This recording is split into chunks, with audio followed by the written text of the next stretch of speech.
The Junior Springboks have just released their squad for the Under-20 World Rugby Championship. This is going to be such an awesome tournament to watch. If you've never watched it before, it is one of the best tournaments in the world to watch. There's so much future talent there. So many good players come from this. I mean, I can just name a few guys from my head that became stars from this tournament. Andre Pollard, Cheslin Colby, Cheswell Uesta last year as well, Riley Norton, Asafo Amua from the All Blacks as well, Bowden Barrett. All these players really made their name in the Under-20 competition, and the squad has changed a little bit from what I thought it was going to be. I thought there was going to be a few players here that unfortunately for this squad have been pulled up to the Springboks, but fortunately for them, they probably will be a big part of the Springboks team going forward. And there also is a few injuries to kind of keep accounts of, because there's a few guys that are very important that I thought was going to play a very big role that unfortunately now are injured. But before we do get into it, if you do enjoy the content, please don't forget to like and subscribe to help the channel grow. There's going to be a lot more content coming out. I will be doing preview and predictions and reviews every single week for the Under-20 Rugby Championship, as well as the Nations Championship as well. For the Nations Championship, I will be going a bit more in depth with player ratings, match reactions, match reviews, predicted lineups, and all of that. It's going to be very fun. So if you do enjoy that, hit the subscribe button and stick around, because it's going to be very fun. But let's get right into it. So we'll go over the team a bit, then we'll talk about a little bit about some of the players and some of the injuries as well. So starting off with the props, they've gone for Oliver Reed, Rambo Kubeka, Jordan Uester, Dani Krier, and Luan van der Berg. Some really good props there. Of course, no Kai Pratt there. A bit of an interesting one to see. I think he might be injured, but I'm not too sure either. That could be based on form, because he didn't really play that much in the Under-20 Rugby Championship as well. And a lot of these guys have really been putting their hands up. I mean, Dani Krier has been excellent. Jordan Uester has been phenomenal. Rambo Kubeka, he's a fun one to watch. And of course, Oliver Reed, he's been there before, he's done that before, he's already won the competition with this squad. So I do like this group of props, but obviously there are names like Kai Pratt that are missing. Looking at the hookers and the new captain of the squad, Sipisetum Nebelele and Liam van Wyk. So there are two hookers here. I think there are other guys that are utilities as well in the team that can cover those positions, but I'm pretty sure they are very confident in their two hookers for this competition. They might split game time a bit, and a guy like Sipisetum Nebelele, he most likely will be playing near 80 minutes every single time, and I'm so happy that this guy's the captain. He is one of those guys to watch for the future. I've seen a lot of guys as well seeing exactly what I'm seeing on social media as well. They really think and they know that Sipisetum Nebelele is a special talent. He didn't play in the Under-20 Rugby Championship this year. He didn't even play in all the other warm-up games. He only played against SAA now because he's been injured, but he's such a special player that he doesn't even need to. He is going to be the captain now, and he is a very good captain to lead this team. I am very happy with that decision. I think if Riley Norton was not in this team, I was thinking it would either be Sipisetum Nebelele or Vusi Moyo to lead the team. But of course, Vusi Moyo is with the Springboks, and I think really soon Sipisetum Nebelele will be with the Springboks as well. He's just signed for the Sharks. I think it was a good decision for him, because he's in that point of his career where he could be a starter at one of these URC teams. So for him to go to the Sharks, he'll get a bit more game time, especially with Johan Grobelaar at the Bulls as well. So very smart thinking from him. I cannot wait to see him in this competition. And Liam van Wyk as well, he's a really good player as well. So very good, two very good hookers there. Moving on to the locks, they've only gone for 3 locks. Of course, they have a limit on how many players they can choose, so it's not going to look as packed as the Springbok team. Most of these guys will be playing most of the games as well. Hookers, they've gone for Heinrich Theron, for the locks, Heinrich Theron, Jathan Orange, and JD Hatting. 3 really good players. All these guys have been putting in some massive shifts this year so far. They've been really good. The one guy that's really impressed me, I mean, all of these guys have, but what I've seen from Jathan Orange this year has been really impressive. He's a massive human being. He's a man mountain, and I really like the way this guy gets around the park. He looks ready for senior rugby, but I think now he'll be really well tested. But that group of locks, you can never complain about that. Of course, they want to have Riley Norton in the team, but when it comes to senior duties, that always comes first. I know there will be a lot of people that are upset that those guys were taken from the squad.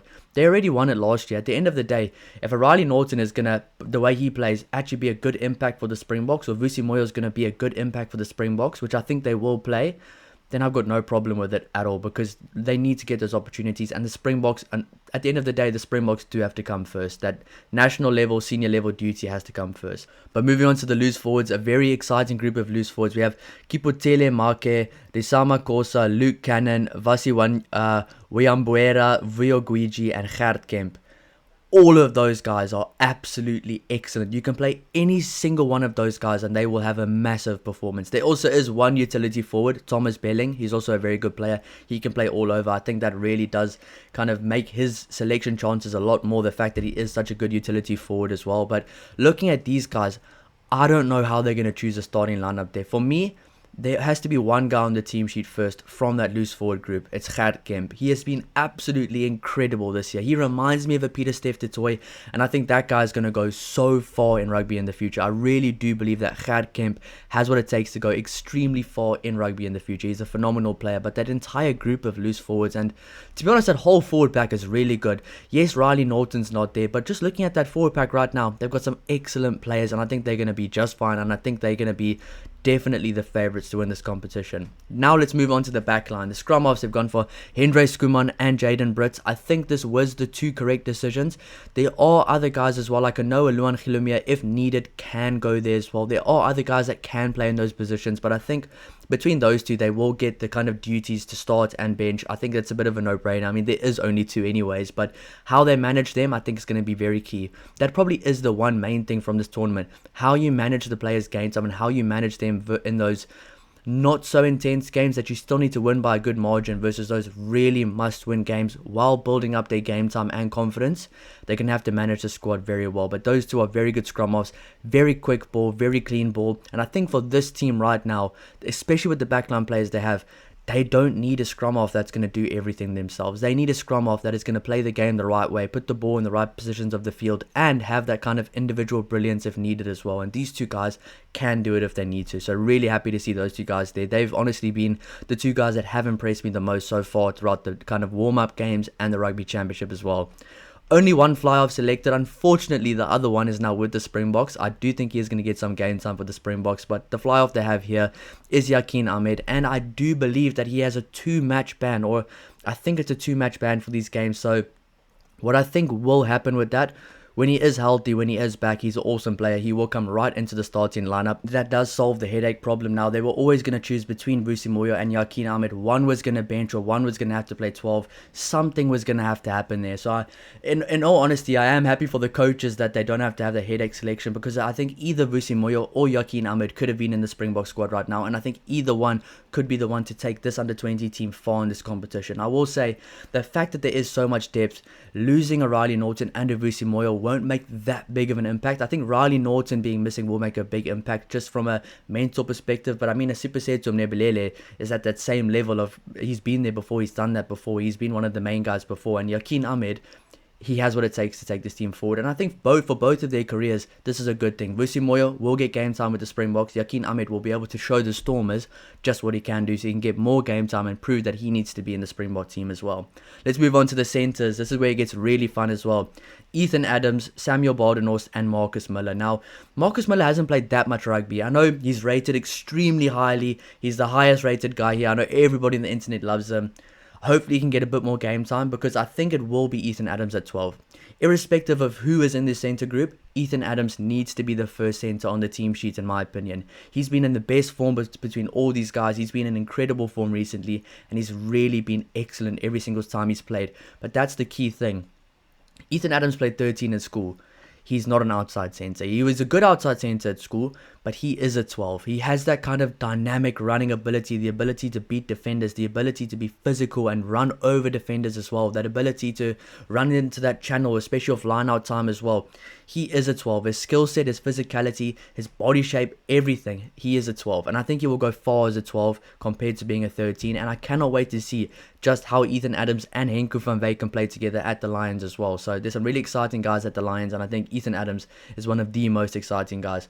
Who plays outside of him though? I think when push comes to shove, it probably will be Marcus Miller with the kind of the level that people are rating him at. I do think that, but I think Samuel Badenhorst, you can't take anything away from him. He is a phenomenal player, and I would not be surprised if he's the one that gets to start either. So I think from all those three guys, Ethan Adams has to start. Whoever comes next is between Marcus Miller and Samuel Badenhorst to play for that position. Now let's move on to the outside and utility backs, which this gets even more exciting somehow. Luan Gilumia, Katatso Rashivanga, Cheswell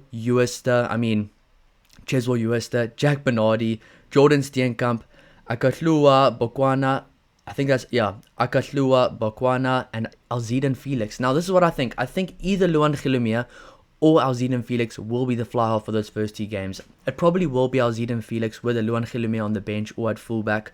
There's no Zeketelo Siyaya either. His injury is going to rule him out of this tournament. If there is an injury and he is healthy later on, he might get pulled back, but that is a very big loss for them. So, no Vusi Moyo, no Kai Pratt, no Riley Norton, and no Zeketelo Siyaya. That is a very, very big loss for this team. That being said, who do they have there? The guy that probably, in my opinion, has the best chance, if he does play international rugby, of winning international breakthrough play of the year, Cheswell Uester. This guy is the most exciting guy. I'm so excited to watch him play. This guy, he just gives me those vibes of Brian Abana, that kind of feel of when this guy gets the ball in space, I can't help but stand up. I have to stand up because it's always going to be something exciting. But there's some other good guys as well. I mean, guys like Jack Bernardi was awesome in the under-20 rugby championship. Jordan Steenkamp is such a physical, good player as well. Alziden Felix at the back can be absolutely deadly, and I'm excited to see if he does get the nod to play number 10 as well. So there's a lot of good things happening here as well. Rashivanga as well, this guy's absolutely awesome, and all these guys are Bokwana as well. All these guys are extremely good hot steppers. They can beat the defender one-on-one. They can beat the defender with power as well. But we all know the number one name on the team sheet from this list will be Cheswell Uester. So if I had to go through some of the positions here to just see the guys that I think have to be in the team that will be the first choice, looking at the props, I think it's Oliver Reed, and I think Jordan Uester is close by. Looking at the hookers, it's Sipho Tumnebelele. Looking at the locks, right now, it's probably a guy like JD Hatting or Heinrich Theron, but I would not be surprised if Jathan Orange does get the start. I'm just so excited to see him. Loose forwards, it's Gert Kemp. Scrum halves, it's probably Jaden Brits, but that's also a very close one. Fly off, of course, is Yakin Ahmed. Center, the number one choice, who I think should be on the team list before anybody else, is Ethan Adams. And outside backs, Cheswell Uester. So there's some phenomenal players here. I think this team is going to be absolutely excellent to watch. Yes, they are missing a few key players, but they also have a few good guys back. I mean, Sipho Tumnebelele hasn't played in any of the games yet for them. That just shows he's going to be a big guy to come back. Cheswell Uester hasn't played any games for them either. He's been playing Champions Cup and for the Bulls and absolutely tearing it up. So he still has to come back as well. So there's a lot of exciting things happening, a lot of excited players. Please let me know who you are the most excited to see down below in the comments. And if you do enjoy the content, hit the subscribe button and stick around because there's going to be a lot more coming out. I'll see you in the next one. Cheers.